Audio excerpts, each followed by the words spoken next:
Hello and welcome to the STCfit Learning Podcast. I'll be your host today. My name's Ben Scott. I'll be joined by Jason Galea.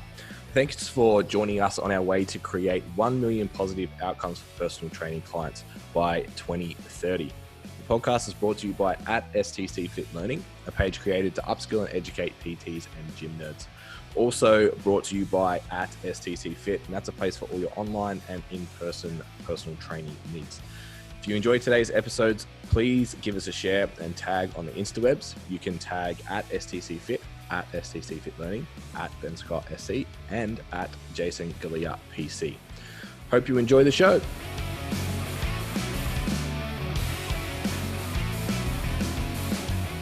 I put on my post, it's like the shit that people have been cancelled for in the last, like, we've been Netflix walkouts and Spotify walkouts and blah, blah, blah. And it's just like no one, and Harry Potter's getting burnt, but it's like, no, you can punch someone in the face, but I'm like halfway through the Fresh Prince series and like, I'll still watch it. When the cancel culture becomes so aggressive that it becomes the thing that they attempted to cancel anyway, which was abuse. Yeah. But instead of just being verbal abuse, it's now actually become physical violence. Yeah. That's acceptable because it's in defense of someone's feelings. Yeah. Yeah, it's nuts, man. Yeah. I saw the first thing you're told as a kid is like, hey, don't go punch someone just because you're mad. Well, yeah. That's like, it's not okay. Yeah. Yeah, it's wild. I watched, and this is going in a weird place, but there was one kind of thread that I saw that was like it was, I think this week they're doing protests at Canberra about the, like violence against women and stuff, which like, no, I'm not about to shit on that. Everyone calm down. I was about to leave. Fuck, okay. But it was like... Right, this got juicy real quick. Yeah, it was like the first post was about that. Then the next post was about like, Will Smith have every right to stand up for his wife, blah, blah, blah. And then the next post was about like violence against women again. I was like, no. Unregulated emotion that ends in violence is bad, period. Yeah. You're literally here protesting this. Yeah, it's like it's the same thing. It's not okay. Fuck. Oh, that hurts me. That hurts my head. Yeah, it was a lot for me. But yeah, if anyone missed it, how we were talking about this when Tam hit record, is if anyone who is not easily offended, I would not recommend it. If you are easily offended, it's full on. This is the Andrew Schultz reply is it's a next lot. level. It's a lot. It's the best description for it that I have. It's nuts. So the voice you guys are hearing, Big Ben Mayfield-Smith from Matter Athletica, who is coming in. He's angry. He already messaged me this morning looking for fights. Oh, really? Fight him up, yeah. Let's do it. We haven't had a heated fight debate. We've kicked it off well too, like a controversial topic, and now we're leading into Ben. So I think it's appropriate. Yeah. So I guess like before we kick off, man, like I don't even know the full backstory to like. I know you've got formal education and obviously really passionate about the mental side of high performance, and that's a huge passion of yours. So just give us a rundown of like, and you also coach. So give us a rundown of how you got to where you are and what actually is where you are. What do you do? Yeah, cool. So pretty much to go back before Matter Athletica started, I was in the industry a good 5 years before that. So I've done in-person coaching before on the gym floor, grinding that out. But before that really happened, I was essentially an apprentice tradie, going through the typical life that everyone went through. I was playing footy, attempting to get contracts and things like that. And essentially I had a pretty high-speed motor accident about 21, which kind of flipped everything on its head. So I ended up with 2 torn discs. I had like sciatica, major nerve damage, ended up with degenerating thoracic lumbar. So pretty much everything that I knew got taken away. And that led me down to my next thing, which was getting into fitness, training, nutrition, all that sort of stuff. Like I knew the one thing I was good at was committing to training because it's all I've done for 20 years. So from that, I kind of stagnated a little bit, went through a few heavy things. Like, I don't know if it's really worth going deep into here, but there was periods of, I was a full-time carer for my father because he ended up with terminal cancer. So I ended up taking care of him for 2 years. And then after that, came and went where it sort of passed a few times, but eventually it took him. In that time, I started dating a few different people and kind of life just spiraled. Like everything that I knew for the existence of 25 years basically just went to crap. And so from there, I was just like, there's got to be something more to what I'm doing and why I'm here than just copping absolute crap and sort of not working towards anything. And the more I dug into it and the more I started really looking at it, it was my desire was never to be, I guess the desire was always to be the best at something. I knew I wanted to be like just continuing best and getting better. But at the same time, I was humble enough to know that I was never going to be Andrew Johns playing rugby league. I played for 20 years and I knew I was not going to be him. I knew I was going to go be Michael Jordan because I'm 5'9" and not, African American. So I sort of got to a point where I recognized that it wasn't so much the being the best that excited me, more so understanding what these guys do and how they do it and what the things are that get them there. And I realized I was never purely interested in sport as opposed to the people who dominated their sport. Like I was never like excited about playing basketball. I could play league out of my ass for 20 years, but other sports where it became like basketball, golf, soccer, all these things I wasn't interested in, but I appreciated the elite guys that dominated it. And once I really started to narrow that down is when I really started looking at psychology and understanding there has to be more than just the physical dominance that gets in there. And that's kind of where I ended up getting into psych as my undergrad, being 3 years into that now, purely because I saw that there was more to elite success and high performance than just simply I was born with a gift. There's 100 million people that are born with a gift every year. They just don't do anything with it. So to me, there was something else in their head that there's something clicking that they're doing that is more than just, everyone knows to go to the gym, progress their weights. Well, most people know to progress their weights, eat better food, eat surplus and train. But they don't all end up running Coleman or Arnold Schwarzenegger. And so for me, I was always infatuated with figuring that out. It wasn't so much just the mechanical terminology, but more so the mental theory as to what could get them there. Because then I started becoming really obsessed with understanding that we have this weird dichotomy where we separate the greats and we put them on this pedestal that it can't be done and therefore they're privileged and better than us. But there's very few people who look at them and go, well, what can they teach us and how do I get there? And when you actually start to realize that you can get there, maybe not to the degree that they are, but if you apply the things that they've been taught or you apply the things that they know, though they might do it intuitively, we can break down the principles and knowledge they have into systems and try to apply it. At the very least, you end up in a better position than you are. And so for me, it was more so taking that and applying it to, well, for now, because I am qualified and certified in training, nutrition, coaching, online programming, that was where I could apply that first. And that's where Matter sort of took off, was that it was essentially going to be a 5-year plan. And the more I got into it, the less I realized in the last job that's where I wanted to be. Because I was like, I'd done everything that company had to offer and it was just not going to get any better. So the next thing for me was like, am I really going to waste 5 years before I finish uni to start this, or do I just do it? But I was getting, the more I knew what I wanted to do, the more miserable I became doing other things. And so I was just like, either way, I'm going to be stressed, exhausted, tired, run down, maybe anxiety. Why don't I do that towards something that I'm passionate about and risk it, then do it safely in something that I hate? That's kind of where I end up now. I think everyone's probably experienced that at some point. It's like you even like one thing that comes to mind, and I'm not saying that this is right now because I'm about to go on holidays, Jason. But like when I remember being like gym floor and that, and it's like, you're finishing up in a couple of weeks to go on holiday and it's like time to start to drag on, or like those few last, you give notice in a job and it's like the last 2 weeks or 4 weeks of that job are fucking just kill me. And like, being in I've never experienced it myself because I've probably been fortunate or crazy, one of the two, to just like, when I'm done, I'm just pull the pin and figure it out. But I think a lot of people have experienced that time.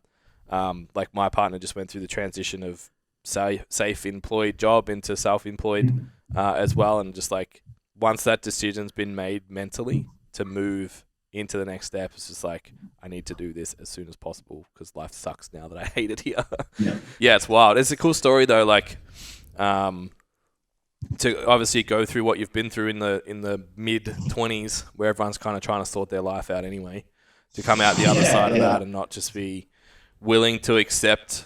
I like the idea of like, I'm not going to allow life to keep happening to me. And it's like, what can you do?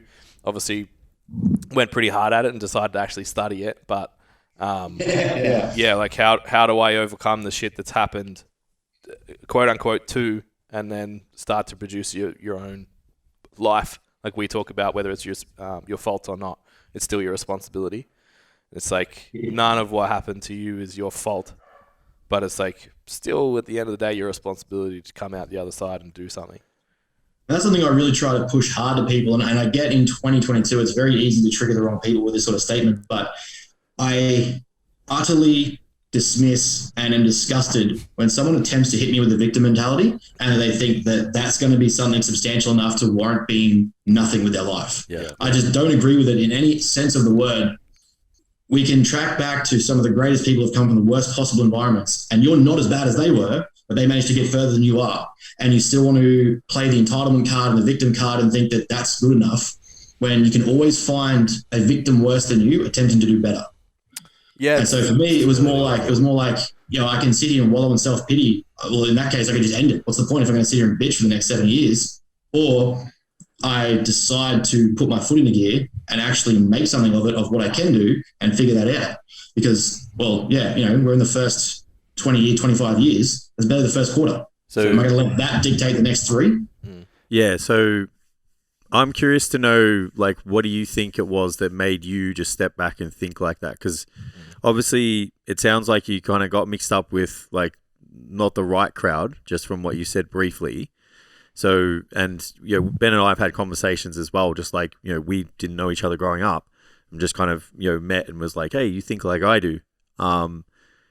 And we've probably had situations where we've just sat back and thought, it's like, what do you think it is that makes people think that way? And do you think that there's other people out there that just don't get the opportunity? Maybe they're not wired that way. Maybe they don't have influence. Like, what are your thoughts on that? And like, what made you make that decision? Yeah, it's actually something as you said, is try to step back and understand for myself is like, what makes me think the way I do, and how did I get here? And it's, to me, and it's probably going to be very different to a lot of people, but I was pushed at a very young age to always do better. Yeah. I have as much as I love him, I'm a very critical father, and I was in sport from 4 years old, and I had 2 older brothers. And so it was always a degree of where can I get better, because they're better than me. Yeah. And it would always just be like, what else can I do to improve or get better? I was never satisfied with being content and being stagnant. And every time I did, I just felt shit. There was a few periods of different relationships where I was I lost me to be with them. And in that same instance, lost who I was, and then just lost that interest. And life just seemed to float past as opposed to me making the most of it. And it's kind of been that way ever since, is that, even if I'm not going to be the best, I'm going to be the best at giving the effort I can be to get better. And that kind of I don't know, it's just always stemmed from that younger age of being pushed to improve. Though the reflections and the criticisms were harsh, it was still like Dad wasn't raising me to be soft and just like take life on the chin. Yeah, it's funny. Like, you mentioned that competition, and like, I'm sitting next to probably the most competitive person I've ever met. And I'm uber competitive as well. And as a young kid, I was too. Never got pushed by my parents to, be better and stuff. But if I played a sport, it was like I have to be the best at it. If I went into anything, we went to bounce one day and I absolutely destroyed everybody in dodgeball. But I've always had that competitive nature. So I think that there's, and Ben's the same. So I think that maybe there's a little bit to that as well, as like, having life or whatever it is kind of gets you down, and you kind of, like you said, just lose yourself a little bit, and external influences can start to mold your lifestyle and your behaviors. But I think when you have that inherent nature to look back and go, what's not really working and clicking right now, it's like, I'm not getting any better. There's no challenge to to me and my life, and I'm not moving in the trajectory that I want to. Like, I think that there's probably a little bit there, because there's 3 people in this conversation that kind of think that same way.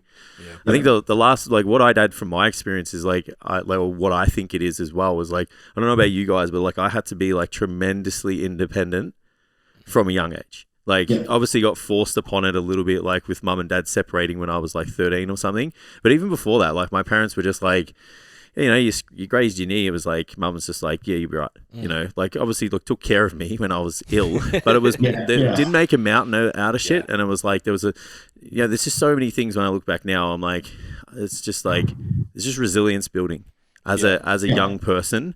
And then I think that is another thing as well, is like not only thinking the way that we think about like this competition and like wanting to be better, but it's being able to kind of take a little bit of the hits of life too and absorb those things to a degree and then stand back up. Because, I don't know if you guys look now, but it's like I look at some people these days and I'm like, you are fucking soft as a marshmallow, man. Like, 100%. Like, fuck, like the smallest things like deter your thinking and action.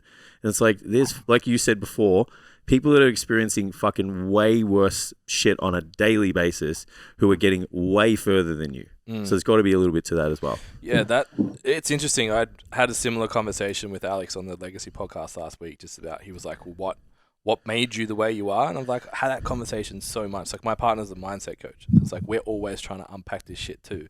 And it's like, free therapy, baby. Yeah, it's just like, sitting at dinner every night. So then, have you found it out yet? Right, we'll allow the couch go full Freud with it. And it's like, it's a chicken or the egg thing for me. It's like, is there something inherently competitive in nature or like driven in nature in people? Like, because we three of us all sit here, and the reason Ben's on the podcast is because we speak on Instagram, and it's like, yes, everything you say I agree with, kind of thing. So it's like, and I similar sort of circumstance with sport. And then I think like, I didn't have any brothers and sisters, but I had 2 or 3 uncles at my house all the time that were like 5 to 7 years older than me, that were A-grade cricketers and senior footballers. And it's like, go inside and like, well, they hurt me. It's like, well, don't play with them. Like, well, that's not a fucking option. Like, I just have to be better. So, okay, I'll go and do it again. So I don't know if that was like the catalyst of it, or whether it's just an inherent thing and you I don't like to kind of say that you're born with it. I feel like it's a cop-out.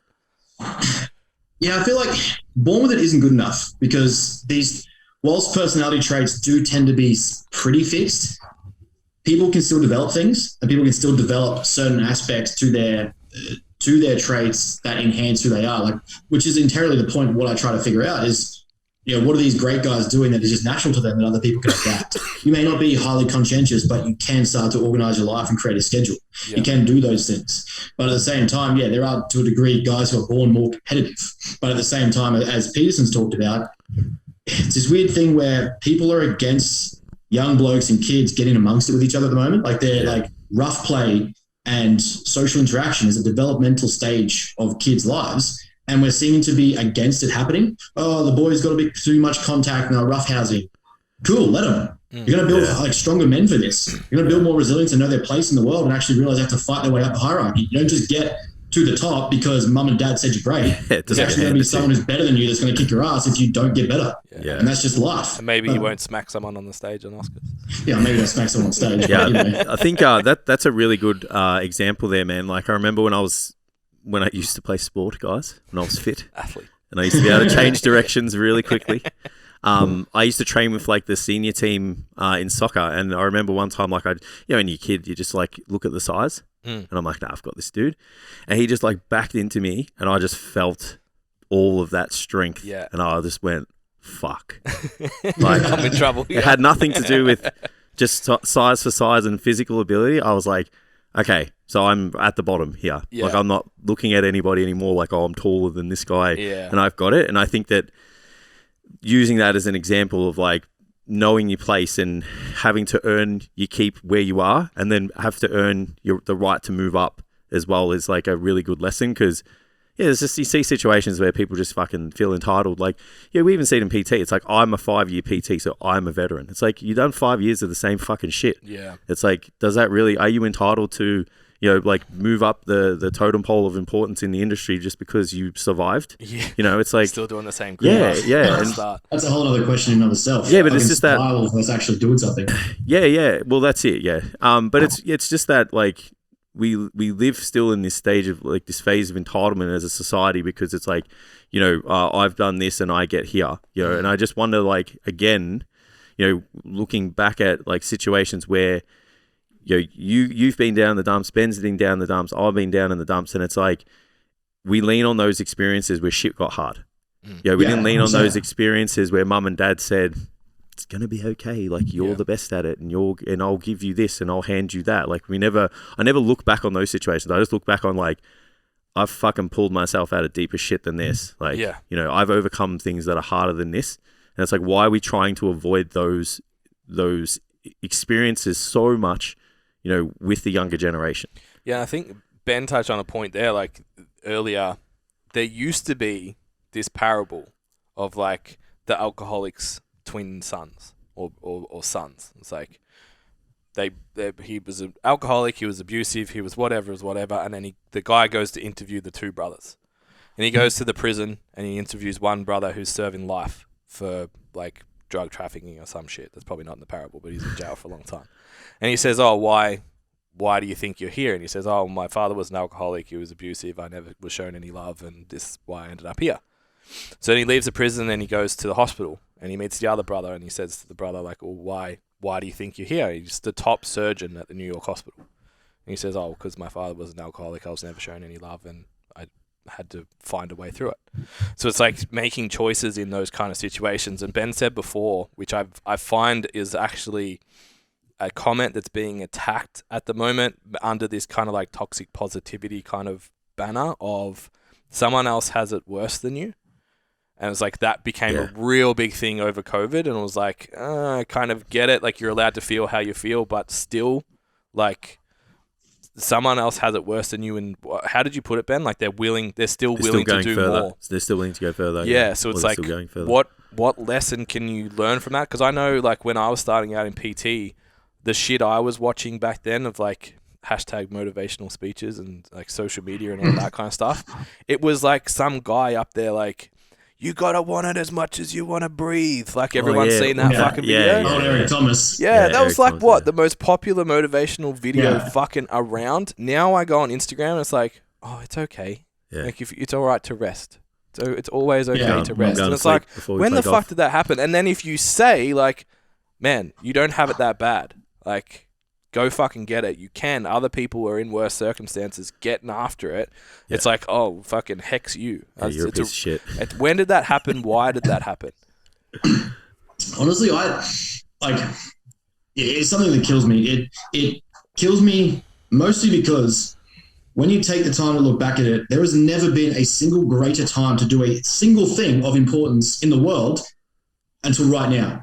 Never been a better time. You can connect with anyone, anywhere in the world at any point in time that you decide, and you can leave a piece of information, content, a story, an argument, anything you want. And we're choosing to do things like watch the Kardashians and sit around us and watch maths and then complain life's hard. I'm sorry, but you don't get sympathy from me until you've done everything you possibly can and life is still being shit to you. But I can say, okay, cool, maybe we need a rest. Maybe we need a bit of a back off. Maybe we need to figure something else out. You've done everything you possibly can. But the amount of people that leave stones unturned before they then go, "Oh, life sucks." It's like, no, it doesn't. Life sucked in Stalin in 1945. Stalingrad, sorry. Like, people were literally eating sawdust and sourdough to make bread and were living off 300 calories a day, eating each other in the middle of the street. You don't get to say life sucks until you look back at that and go, that was pretty rough. And so you can look back at the death camps and go, these guys still came out of here. And there was psychiatrists, doctors, lawyers, bankers who came out of the camps and then progressed life and got better than they were before they went in. In fact, one of my favorite books that is actually going to be a part of the workshop I give is Man's Search for Meaning, and actually going in and reading that bit by bit and understanding it, because such a guy went into the death camps with nothing of his body on his belongings except his manuscript for a book he's writing and his understanding of psychiatry. And from that, he comes out as a world-renowned writer and psychiatrist. Now, you can say that life's hard for you and COVID sucked, great. But in that 2-year period, we also had the internet, also had home delivery food, we also had comfort, clothes, heating, water, every comfort that we know is existence for humanity to be a human right, basically. And we're saying that life sucked. Life sucked is a relative perspective to hold depending on where you are. Yeah, I feel like we're very, particularly in Australia, very disconnected to history. Like, we were in Canberra last weekend walking down it's like, oh, what war was that? When was that? And what? That was in a different chronological order. It didn't help. But it was just like, I feel like we're disconnected from that stuff a lot. And I don't know, like, I don't think I learn enough about it at school. Like I've read Man's I Search loved for it. Meaning. I've also read The Boy Who Followed His Father to Auschwitz, which personally I actually think is better as a story and probably rocked me even harder. And kind of more perspective in kind of life, because just the father-son relationship kind of thing element was a big part of it. But yeah, just like I don't know if we're exposed to that. We don't have a deep history as a nation though. When you look at it, and then it's like if you want to dig into history of Australia, like it gets really awkward. Yeah, because then you start talking about like, what happened with the Indigenous and what the government tried to do at the time, and it's like that's where in schools they don't want to teach that shit. Yeah, because it gets really awkward. Yeah, people go, yeah. Fuck, we're gonna go there and teach people what we tried to do with the civilization that we're here first. Yeah. So I think there's a little bit to that of like us just only being around for like just over 200 years, where there's other societies that have been around for thousands, tens of thousands or whatever you call it. And it's like there's just way more, and there's stuff that they're proud of too. And there's just greater stories and stuff, and we're very multicultural too. So it's like if we look back, you'll probably find like some people like they look back to like what their heritage is, and like their if they're curious, they'll look back to their history. Like I look back at my grandparents and their history and the war and living the way it was in like World War II and stuff, and it's like could maybe because we weren't affected as much here in Australia at the time, and it's like there's other places in the world that affected you directly, you go there just to intrigue your interest. But I think there's a little bit to that as well, like we're just haven't been shown because we're not proud, and it's just not when we haven't been old enough as a society as well. Yeah, definitely part of it. So it's probably important for us to move towards what Ben's going to actually talk about in our first epic in the Coach Collective. Can we just shoot the shit? It's been so good. We are, but we've got to find a way to not just. We've got to find a way to not just yell at people and tell them their stuff. As much as we'd like to do that for an hour. I was getting real receptive. Like the more sharper his tone got, I was like, "Oh fuck, this is mad." Bring it. Get him angry. Look, we're still going there. That's fine. I've got the red flag out right now, just fucking holding it up in front of him, like, come on. So. The main kind of thread that we're looking at for this is obviously to find it's around passion. I think you've kind of explained it in here. Like, we don't go searching for happiness; we search for fulfillment, and obviously that applies in every aspect of life, but also personal training. So, like, we've got a note here from your notes. When you hear chase fulfillment, not happiness, happiness isn't the goal. Like, where do you go with that?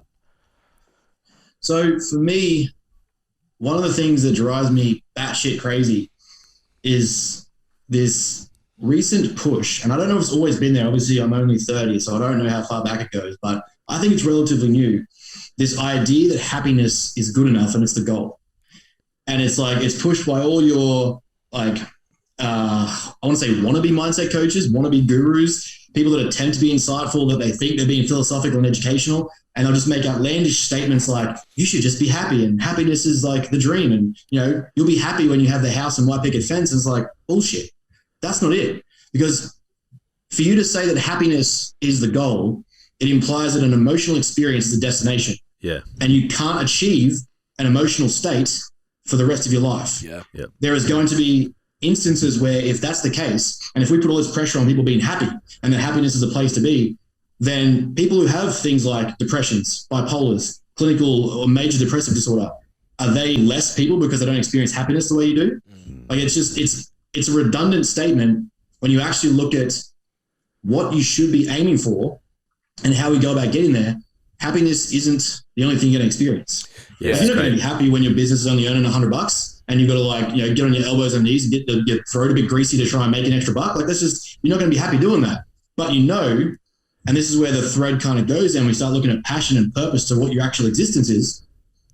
You know that you have a bigger picture that you're achieving, and these elbows and knees, grimy periods are going to be worth it because you're getting to the point where fulfillment is achieved and you reach that thing that you can look back and go, yeah, I fucking did that. Yeah, I was just about to say, like, we've done it too, man. Like, we just hang our fucking hat on, I know you hate the word, but it's like the hustle and the grind, like, that's purposeful, and we don't think we're gangsters and whatever. I only hate it because people that watch maths and watch Kim K about hustling. Yeah, and they just wake up early to go to the gym. Yeah, but like we hang our hat on those experiences and those times where we've had to like really fucking, you know, put the work in, and, you know, like increase the amount of elbow grease going on. And then interesting enough, saying like with what you said just before about that happiness thing, it's like maybe that's part of the fucking problem. It's like people are trying to experience an emotional state at every moment of their life, and which is unrealistic. So when they don't experience it to the levels that they think they should, it's like then they're just like, oh well, I feel like a piece of shit. I feel like a failure. I feel unsuccessful, you know, because at every blinking moment of my life, like I'm not happy. Yeah. You know, all the time. It's like, well, that's not really kind of how life works, you know. It's actually and this is my theory, so we'll test it with you guys. Yeah. I think the pursuit of happiness is the more Will Smith is like the line, right? The theme of the episode. But it's like you can't live a happy life because happy is a state that is of being more joyful or whatever than normal. So if you get to a stage where what used to make you happy, so say eating cake makes you happy. If you eat cake and that makes you happy, over time, that's going to then become normal. So then I need to put chocolate topping on my cake to make me happy. And then. So it's actually setting an impossible standard because by definition, happy is a higher standard than normal.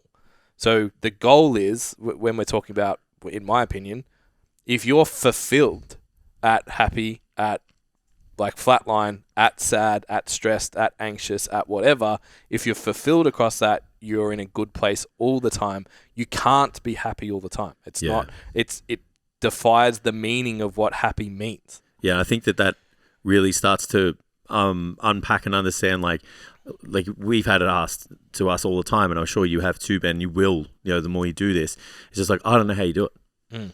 Like, I don't know how you do all this stuff. Like, you know, you're always here, you're always there, you're doing this, you're doing that, you're doing this. And it's like, you know, there's times when, like, we're pretty open. It's like, you know, business is a slog.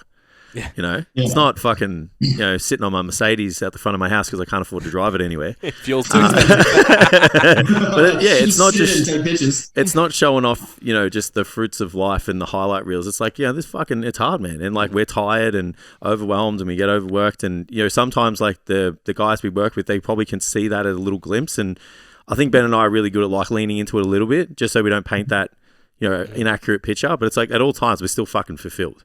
Yeah. You know, like we're always like, it's always sitting in alignment with, you know, driving, you know, those values and those goals and us feeling passionate about the things that we do. And I think that that's part of the reason why, again, you know, we're setting this unrealistic expectation is like people just don't realize that what goes up must come down, and you've got to like have brakes and acceleration. It's that whole, like, I don't want to say that balance word, but it's like there has to be a degree of equilibrium at some point, even with your own emotions and what you're trying to achieve more of or less of. Yeah, 100%. And like we just had a fairly large milestone weekend. I think I would describe it as, to be able to go into state, present, sit down with like 2 industry leaders and do a podcast.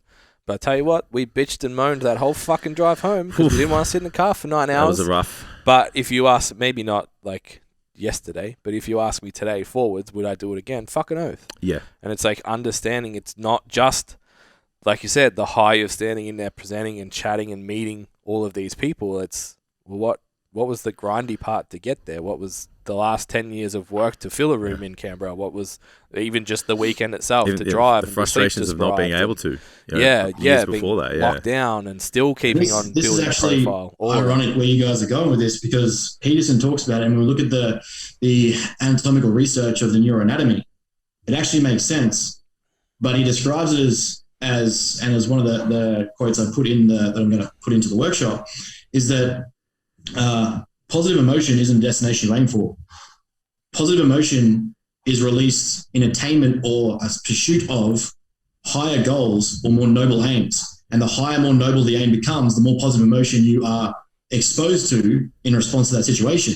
So when people attempt to find this happy destination, they're missing the forest for the trees, because those happy emotions actually come in response to the fact that they're striving to achieve something greater than they are.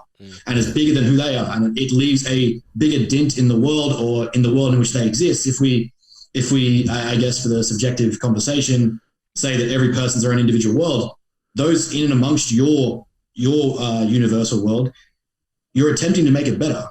In some way or another, you're attempting to leave it as a better place. And that is what is going to elicit more positive emotion. So you're going to feel endorphins, dopamine, serotonin in those instances where you're grinding balls and you're like smashing the nights out to get work done. But you're like, fuck, it feels good. Like I'm achieving something. Less than, when I finish this, I'll be happy. It's more so in that moment, you're in flow and you're in that buzz where it's like, fuck, this sucks and it's hard. But at the same time, like I just put out 20 hours of content that someone can go through, sign up to my course. They go through my program now and they have all the stuff. Yeah. You look at that and you're like, I'm making a mark here that hasn't been done before, or is changing the expected level. That's got to be worth more than me sitting on the couch with a beer watching the footy saying that's happy. Yeah. There was something, was in the Rawdon podcast that'll come out probably in a couple episodes after this one. And I don't know if you responded to it, but he just made the comment like, all bodybuilding really is self-mastery. And I was like, that's all fucking anything is. And we talk about it all the time with clients, like, well, don't aim for the 5 kilo fat loss. Aim for the process-driven things every day and then a big goal at the end of it and 5 kilo weight loss, arguably, depending on where you are. Make it bigger, make it scarier. But it's like that self-mastery element of being able to internally create that change within self and that behavior change and that representation of who you are, and then expanding that out into, in that circumstance, like if you can self-master how you show up as a athlete, for example, does that make you a better friend, a better partner, a better contributor to society? And I'm not saying that like people who are shredded are better people. It's like it teaches you lessons to then take into other places.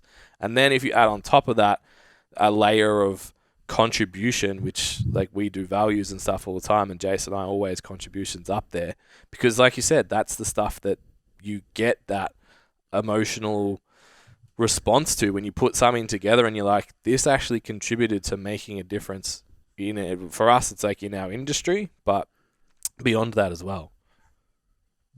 Yeah, I completely agree. It's that pursuit that people need to be focusing more on the process and actually where they're going and why they're going there, as opposed to what it'll feel like when they get there. And that's where those process goals come into play. And I think people either attribute those or misunderstand them, and you can't get those wannabe lifestyle coaches will make all those statements and whatever. But when you're actually striving to get there and you're actually stopping to take everything in and you're seeing what you're doing, you're seeing what you're capable of and achieving, you'll now recognize, and it's a term that I'm trying to frame or conceptualize. I call it cognitive progressive overload. And essentially, the more you expose yourself to more layers and layers of stress, it's similar to, I guess, the biochemical term for allostasis. You're essentially exposing your mind to greater and greater degrees of stress and stimulus and realizing you can handle that. And now that becomes your focus, your base point. Yeah. And in that process, you've now set a boundary where you can handle that and it feels good because you've done it and you're doing these things and you can do these things all the time. Well, now what can I add to that? Okay, now I've done this. What can I add to that? And now you're showing yourself how you can scaffold up in life, get better at things, be better at the tasks you're trying to achieve and work towards them. And in that instance is where you're going to feel those positive emotions and feel good because you're looking back at where you started and looking back at each marker and you're going, I'm doing these things.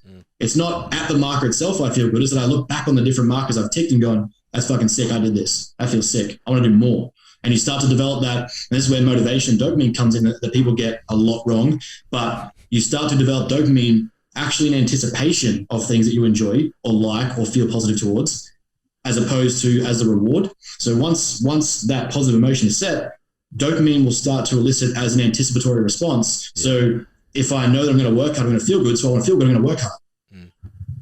And so like that whole premise to me is the bigger the goal, fucking set it. Set the fuck out of the biggest goal you can possibly come up with. Leave the biggest mark that you think that you can do. Aim, I don't give a shit if you go and tell everyone going to change the world. Musk literally said that I'm going to find a way to put humans on another planet. And everyone's like, that's a bit nuts. And he's literally putting people on another planet.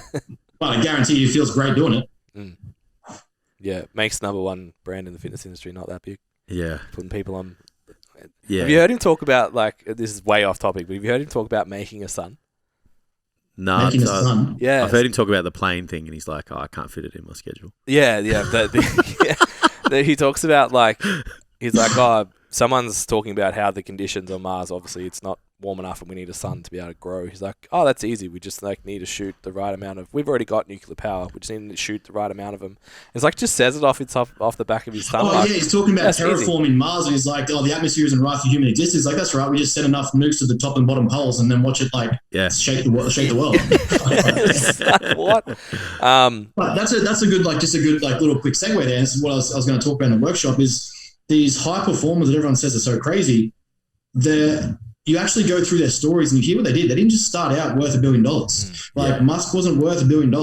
He put in hours and hours into coding, study, training, how to write certain content, write certain code, create systems, and all of this. Like he then went into a merger with PayPal. Then from that, sold his shares in PayPal, started 3 different companies, all of which at different times were about to go bust. Yeah. He went to Russia during the end of the Soviet Union and bought a rocket off them.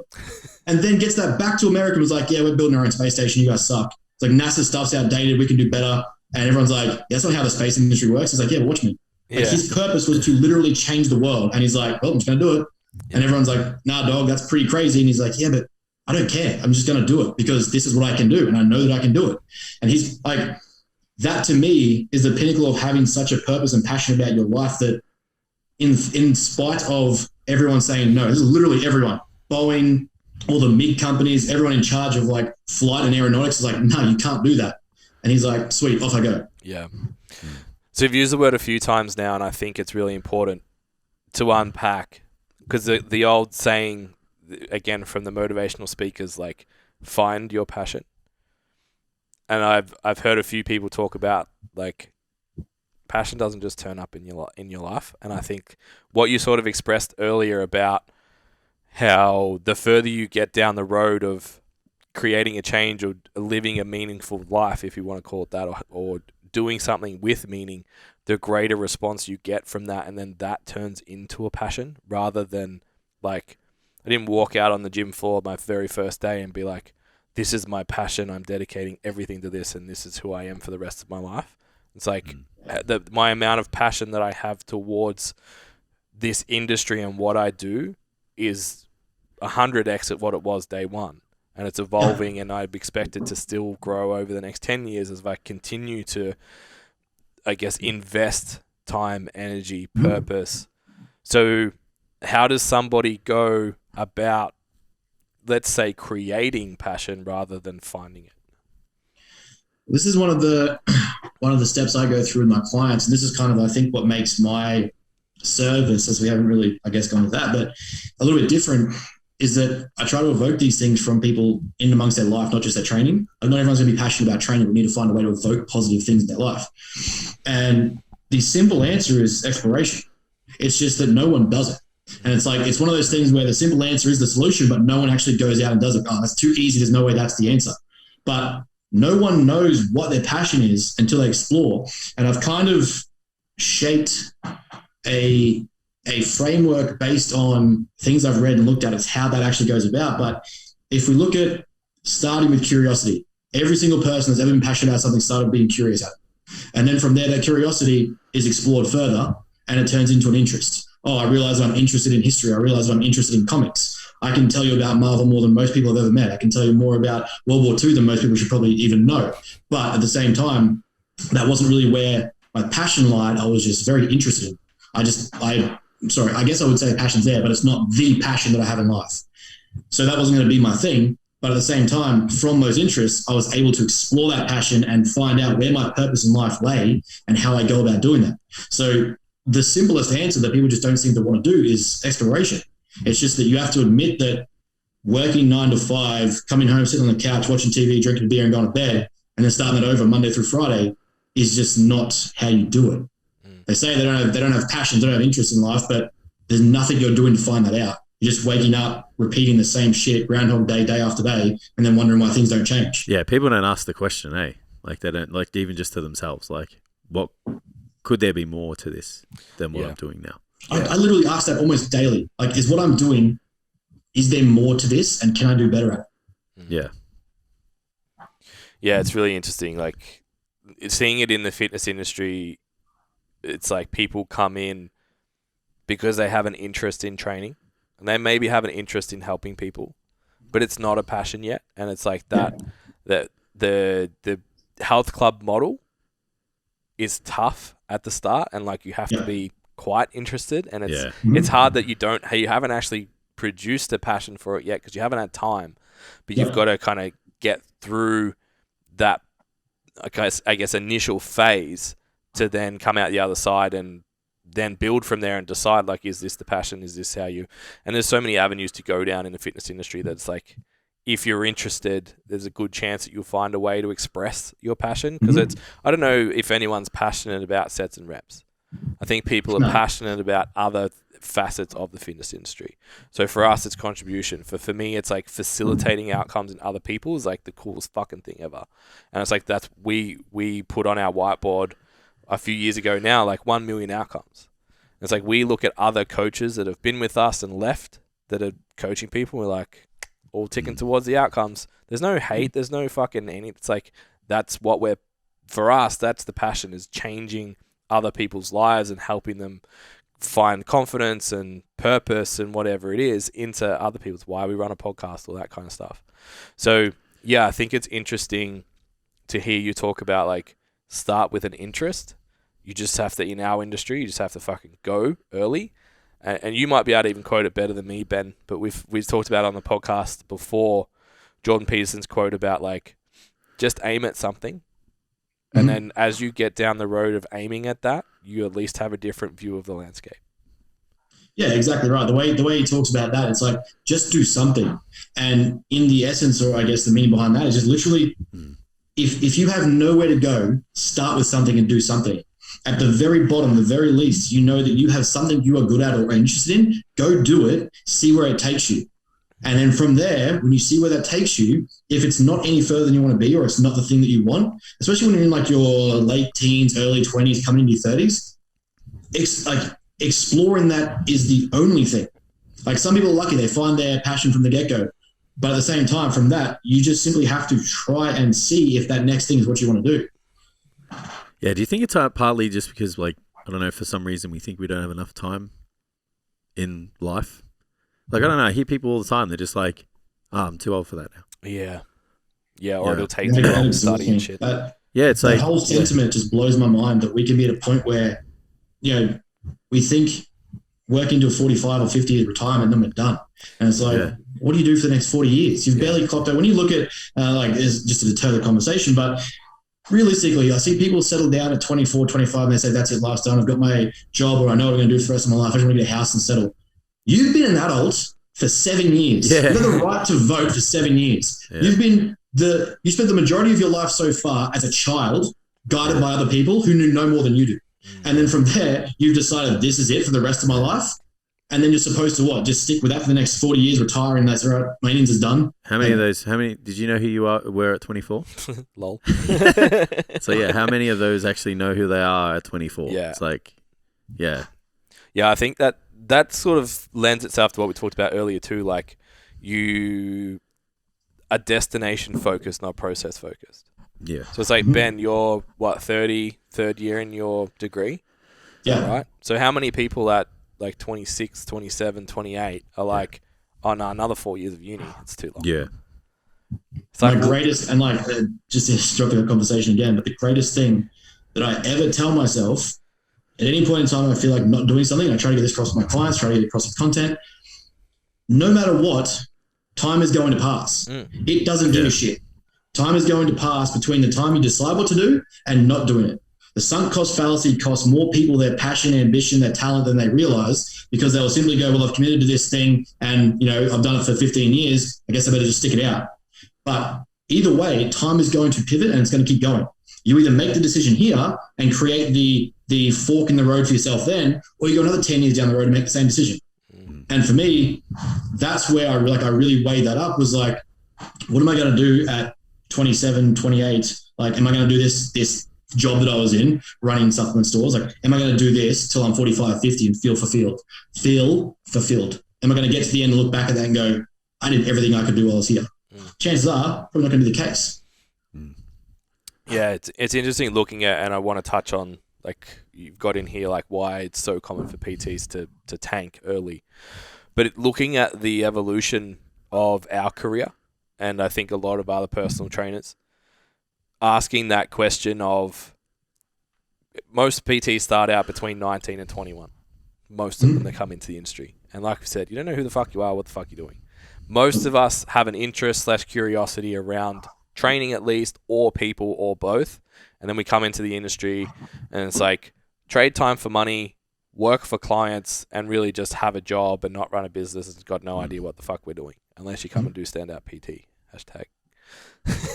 So once we tick that box, that's when people start to go like, maybe they look at that and go, actually, I can't sustain this for the rest of my life. I need to go get a real job, something that I can do forever.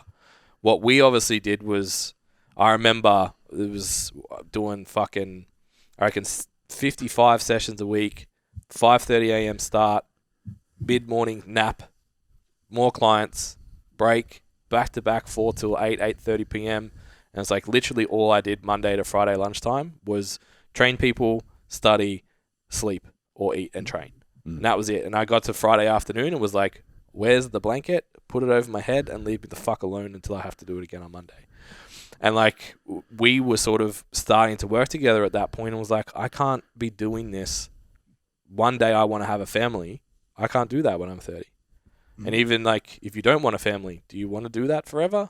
Like, no. Okay. Now let's think about how we can start changing how we go about our day to day, how we can still fulfill our purpose, fulfill our passions, and be in this industry and change how things look. And it's like, that's when you actually start running a business and you start looking at scale. We looked at online, we looked at contractors, but I think most PTs get to that point and they're like, actually, I don't want to do this forever, and just leave. And it's like, you can do so much fucking more.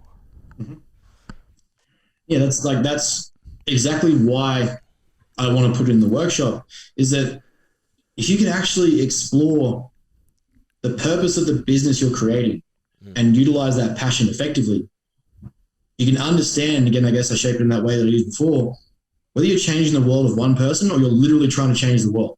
And I don't care to say it out loud. I'm trying to change the world. I don't give a fuck how silly it sounds to people. I'm going to stand on a lecture hall and lecture to 1,000 people and tell them exactly why they're in the position they are and how they can improve it. I don't care. I'm going to say that.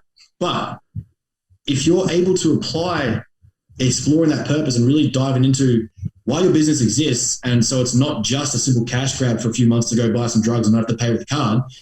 If you actually want to make a difference and you want your business to sustain, the more you know about the reason it exists, the more you explore that purpose and have a why to it existing, you then get through the COVID period, you then get through the downturns, you then get through Christmas when people drop off.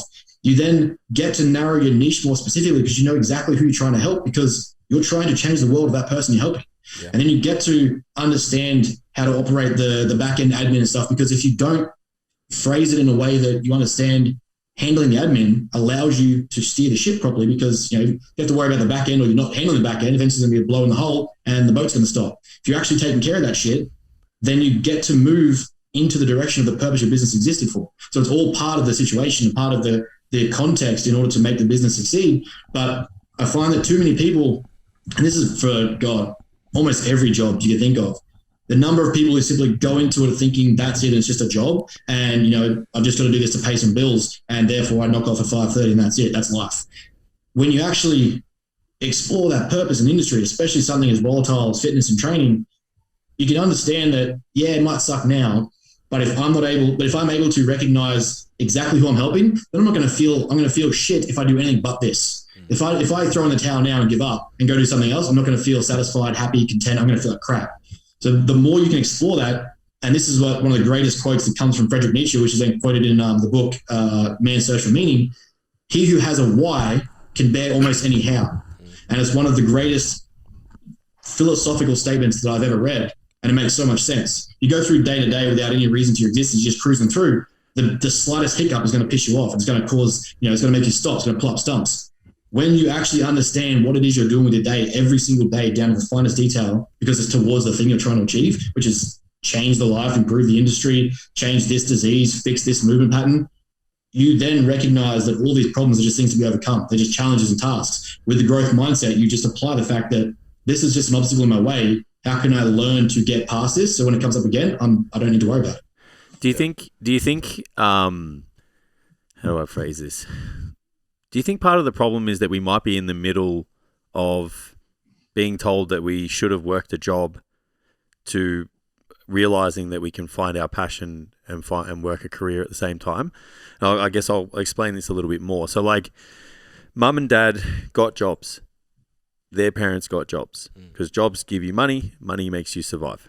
Puts food on the table, shelter. Our generation gets told by mum and dad, get a job. But we start to realize that getting a job is kind of shit. And you could find something you really like doing and make a living at the same time. Yeah. So maybe some of this is like that awareness thing we spoke about before. It's like some of these people are going into this thinking they have to get a job. Like even throughout school, like you get told, like, what are you going to do? What job are you going to have? Yeah. And pick all your subjects at 14 years old that are going to pave the way for the rest of your life. Yeah. It's like no one fucking knows what they are. I just picked the easiest ones. I don't know about you guys. So there's probably maybe a little bit of that as well as like, we're kind of stuck in the middle where there's people like, these trainers it's a job, but they kind of like it. But they don't understand that it's probably it's the kind of like it part that's really going to get them going. Yeah. It's like if you think this is a job, and we talk about it a lot, like a lot of PTs go into gyms think it's a job. It's like, you don't work for the gym, bro. Yeah. You work for yourself. And you got to run a business. Do you know anything about business? No. Yeah. I think adding a layer to all of that too is like the Scrooge McDuck thing too. It's like money's bad. The guy that makes all the money is evil. You have to stand on other people to be successful. Oh, yeah. Even just we've got a hangover of that still as well. So it's like, I'm making $2,000 a week as a fucking 21-year-old on the gym floor. Yeah. Like, should I like that's for most people more than what their parents are making in their jobs. Yeah. And it's like, well, does this make me a shit person? And it gets, there's all of those layers that you kind of put in there. There's another layer to identity there too, though, like just for your job. It's like, people make money on just doing videos. Yeah. There's a guy just pointing at shit. Yeah. And he's was that guy from Africa or whatever, lost his job and now he just points at funny signs and shit. Yeah. So he's worth like millions of dollars. Yeah. So it's like, there's no way to do things now. You can't pride yourself on the identity of our job. So that we had that whole thing as well. Like you couldn't tell people what we did. Yeah. For a really long time. And then COVID happened, and then everyone put their fitness business on internet, and then they were like, "Oh yeah, I get it now." Yeah. They probably still don't get it. Yeah. But it's like I think there's a bit to that as well. It was like we think we need to just get a job. When really we need to find that passion. You need to ask those questions. You need to sit there and go, yeah, I like this, and could it be a thing? Give it a crack, but know what you're getting yourself into. Know that it's not going to just be. It's not a job like fitness where you can just clock off. Yeah. You are taking it home with you. You know that it's going to facilitate all these areas of your life outside of money and income, and it's like they're the things that are going to be really driving you when the chips are down. Yeah. We'll find somewhere there. I think it's an interesting part of life that people don't explore enough. And then we get to the end and wonder where's it all gone? And that's the part that blows my mind is like, whatever belief you have, it's not to get philosophical in that regard, but it's a one-way trip. Yeah. And you either make the most of that trip or you don't. But at the same time, you don't get to know about the fact that you make the most of that trip until you get to the end. Yeah. And most people are just going to go through that trip and just simply be, well, mum and dad did this at 24 and they had this house at 25 and they did this at 26 and then they were done. And then it's like, oh, well, so I guess that's it. That's the pinnacle of what I do. And it's like, well, as an example of that, Dad, one of Dad's biggest preachers to me was, get a trade before you do anything else. And I just hated a trade. Like I didn't hate it, but I like being physically active, I like being outside, but it wasn't anywhere near satisfying to me. And then when I actually look back at my Facebook, I think a reminder came up 10 years ago. I put up a status when I was 18 and said, the only reason I'll go to university will be sports psychology. And now where the fuck am I? Yeah. That was 10 years ago. I had no idea what I was doing. I just knew that understanding how elite people work was something I wanted to do. I had a passion into it. I had interest in it. I was obsessed with learning about these people. Like one of the best gifts I ever got from my old man was a footy when I was younger that was signed by Andrew Johns, and it would tell you where to pass the ball, how to hold it, how to throw it, where to put your foot to kick it. DVD would come with it that would tell you about all like the tricks that he would do with it. I'd go out and practice it. That was the greatest thing ever. Yeah. But it was more so understanding how he did it that made me so excited. But then, we get to this point and people just simply clock off because mum and dad did this at 25. Oh, well, my grandparents had 5 kids and 1 house and a cottage at 22, so why don't you do that? It's like, well, That isn't it anymore. Like, we're not stuck by our stars like in 18th century England, where your status was your status and that was it. Like, you have to be able to understand, facilitate, and change what you want in order to get where you want to be. But you also got to put in the hours to do it. You also got to recognize that it's going to suck. It's going to be a lot of shit kicking, a lot of grinding and hustling, for lack of a better word. And I just don't think people really conceptualize that properly. Yeah, and I think without this going in another direction, that's its own podcast. Like, we say it a lot, and the more experience we get, we see the value in it. It's like who you hang out with and the environments that you expose yourself to does really help sway your decision making and kind of guide you on those paths. Like, even having this conversation, it's like I can see the three of us just chatting. Yep. Just shooting the shit. Doesn't have to be on a podcast. And it's like, these are the people that I want to connect with. Because I'm just sitting here in this conversation, very happy, very content, and this could go forever. Yeah. We chat with Aaron just about training and shit, and we talk about it with the guys in the coaches collective. It's like, this part of this reason why this space exists. Yeah. Is so you guys can get amongst each other and feel like you belong, and disconnect with your friends who just want to get pissed on the weekend and do whatever. It's like, yeah, sure, that's fine. Like, don't cut your relationships with people that you still have like lots of common ground with in other areas, but make sure that you're spending time with people that are pushing the boundaries, that are dedicated and diligent and know their values and are passionate and all of those things, and have the resilience and stuff, so you guys can just get together and be like, okay, this is why I'm doing what I'm doing. Yeah. And my actual hero piece, and this is like coming from your guys' workshop, the hero piece of content that I have that everyone can download from the website for free is establishing your optimal environment. And one of the key assessments there is actually going through and assessing who the fuck you hang around. Yeah. Because, and this is like one of the biggest things I try to convey to people, is that your limitations are a perception of what other people say to you and the way you internalize and believe them. So if you're only surrounded by small-minded, small-thinking people who've only done what mum and dad have done, and then you go and tell them some big brain idea you've had that, like, this could be the next crypto, or this could be my new business, or I'm going to go do this, and all they say is, oh, no, that doesn't work. My friend said they tried that and it didn't work. Who gives a fuck about that guy? But if you're only surrounded by those people, that's the capacity or the ceiling that you've reached. And that's it. You're stuck there. You're sitting around the same glass table that we all probably had when we were 15, drinking the same beers, talking the same conversation about the fact that I haven't seen you for 4 days because we did the same thing last Saturday, and life probably hasn't changed that much. But then you're going to also feel unsatisfied. You're going to feel shit. You're going to feel disconnected. And that had happened to me. It happened to me pretty heavily. And I just realized the conversations I was having just weren't with the right people. Yeah. I started paying money to be around the right people. I started paying for financial advisors. I started paying for bigger name people to tell me things so I could get in amongst the conversations. Like, the ROI on spending money to get around people that think better than you or know more than you or that can have those conversations you want to have is invaluable. Yeah, it's a huge investment. Yeah, exactly. It's just, you can't put a dollar value on it, on auditing your friends and auditing your circles and moving. Yeah. I just call them anchors. I really do. I just refer to them as anchors. I put them on my posts and stuff when I talk about it. If your friends are anchors, unhook the shit and take off. Yeah. Yeah. You're not fixated to your whole, like, that whole hometown hero shit, or like, this is where I was, like old school redneck America where you got to stick the suburb you came from. Get the fuck out. Yeah. There are bigger shit going on than being stuck in your hometown sinking the same piss on the weekend. Yeah, I think it's important that you kind of mention that, like, you can choose who you hang out with, and investing in your time with the people that you want is a really good way of doing that.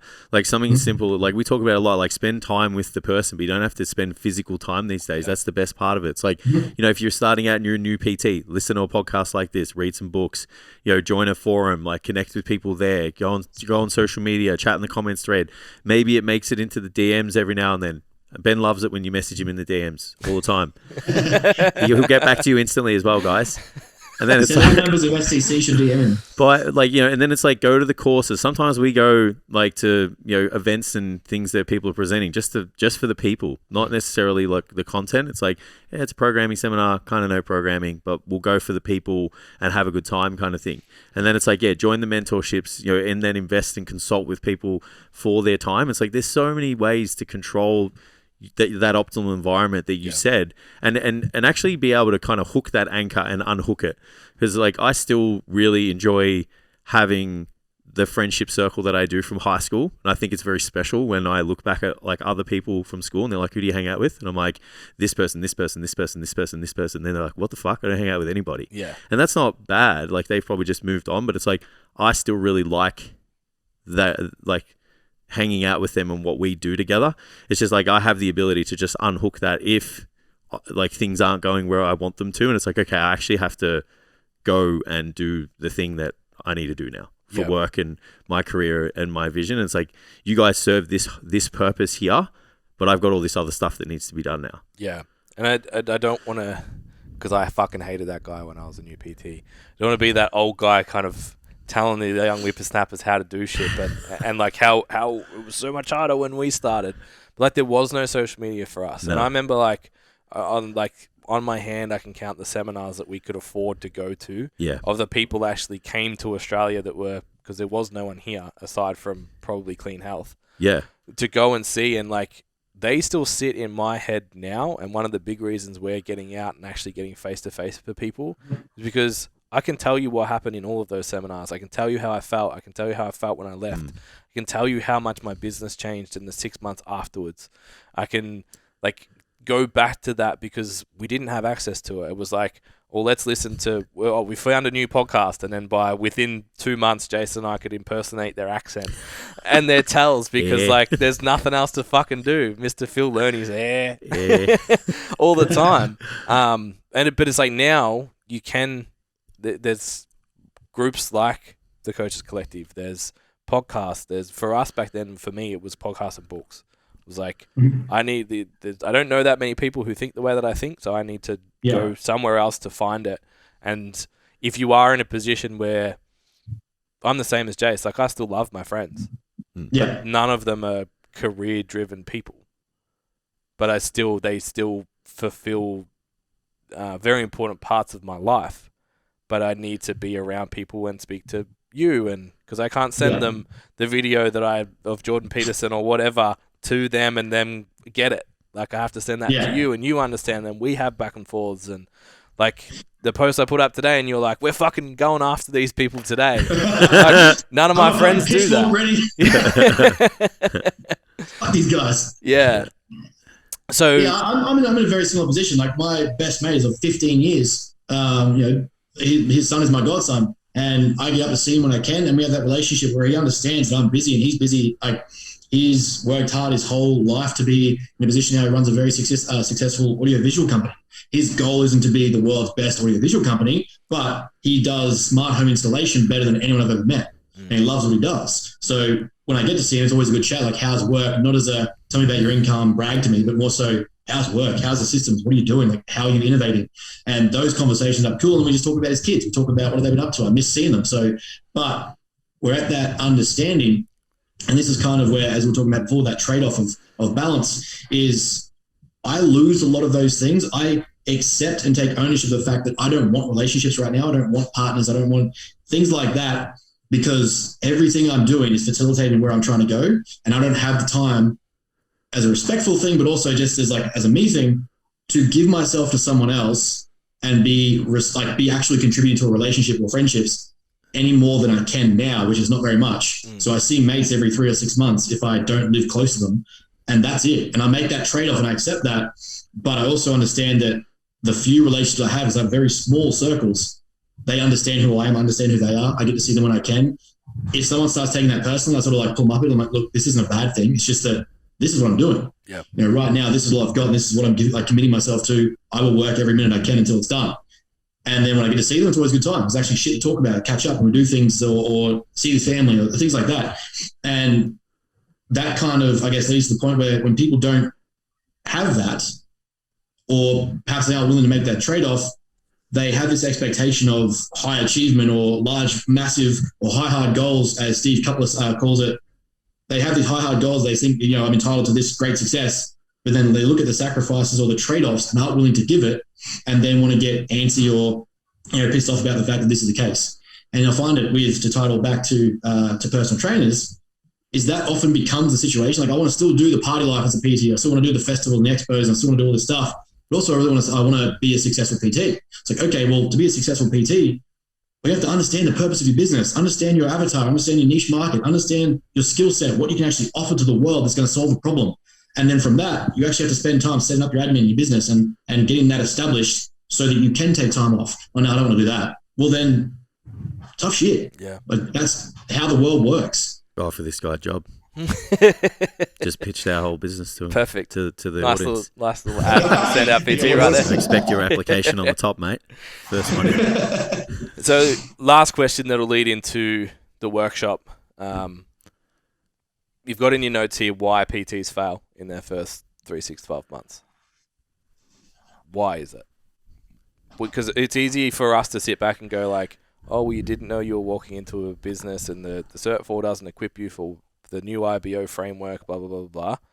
But from a psychological standpoint, what's happening? In all honesty, I don't think a lot of them have the bigger picture. I think a lot of people fail to see the bigger picture. And don't get me wrong, I'm all for people that want to take a big jump. That's great. I do it all the time. Literally quit a guaranteed near 6-figure job in order to get this. But I think a lot of people fail to build the bigger picture or see the bigger picture.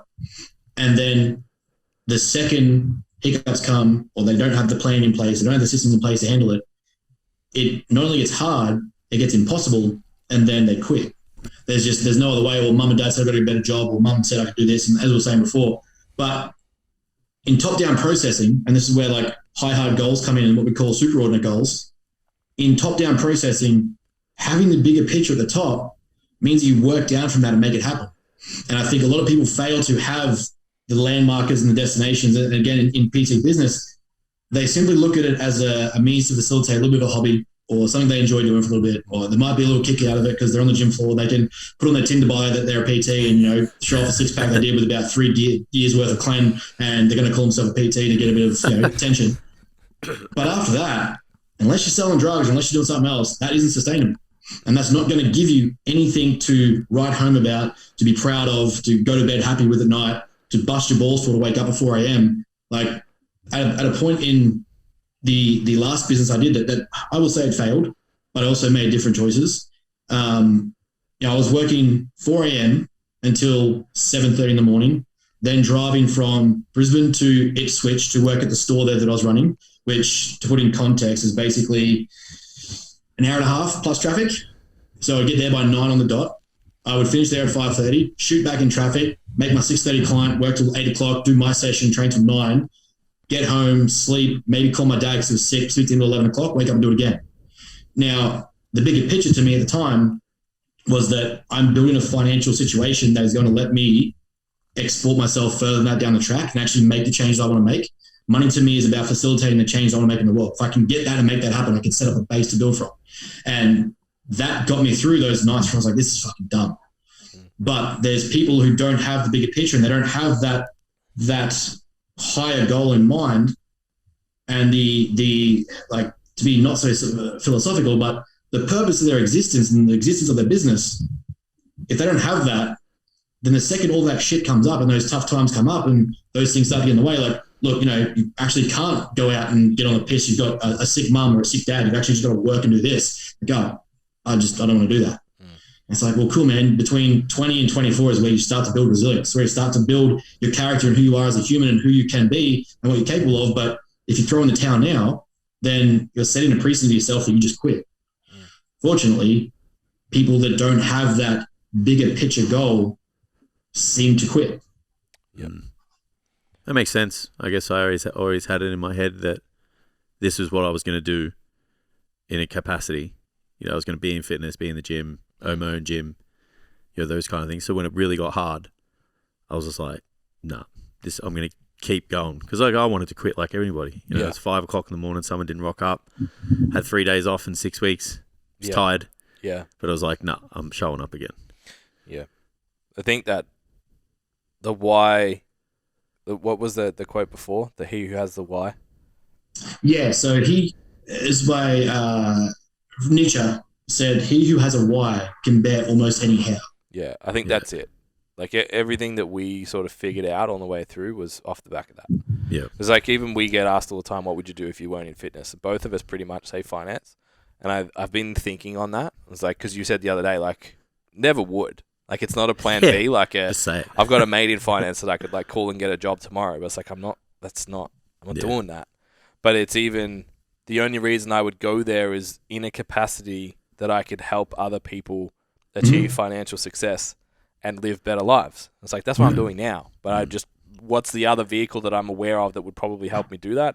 And like a puzzle that I'd have to solve. And I find finance really interesting. And that curious thing that you mentioned earlier, I was like, that sounds like a cool puzzle to put together.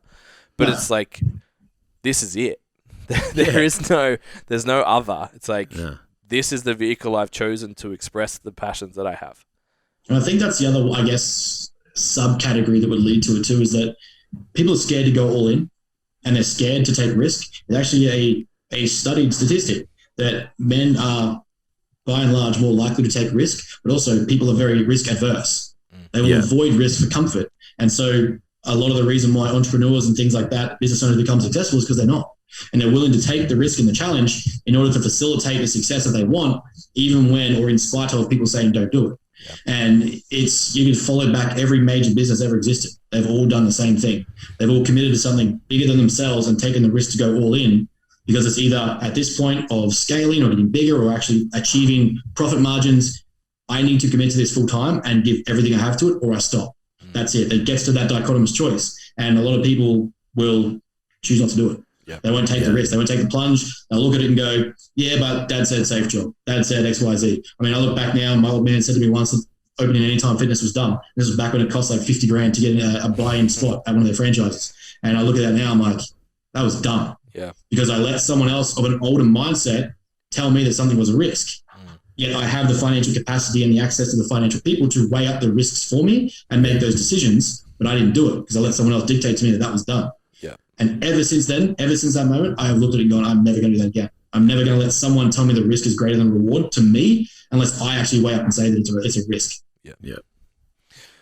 Awesome. All right, we have to bounce. I wanted to keep doing this for the next hour. I could chat forever. But we do have to get out of here. Two. Yeah, we have an shoot the shit. Osteo appointment in 4 minutes. Benny, how do I find you? All the links, all the everything. Yeah, cool. So you can find me at Matter_Athletica on Instagram. You can find my personal coaching page, just Ben Mayfield-Smith. You can also find the website, which is just www.matterathletica.com. There's a plethora of free shit there, articles, blogs, research. We're constantly updating and putting out new blogs each month. There's our hero content, boys, that you guys can get access to. So, yeah, we're always trying to find ways to just get people thinking like us. So, you can definitely find all those there. And the Bros of Brain is also a good place to shoot some shit. Yeah, that's awesome. A podcast, right? Yeah. Easy. Yeah, beautiful. Awesome. Thanks so much for your time, man. We really appreciate it. I appreciate you having me. Great chat. We'll no doubt we'll probably speak before the end of the day. So I'll see you soon. I'll see you tomorrow anyway, right? Yeah. Cheers. All right. See you, bro. Yeah, boys. Thank you. Cheers.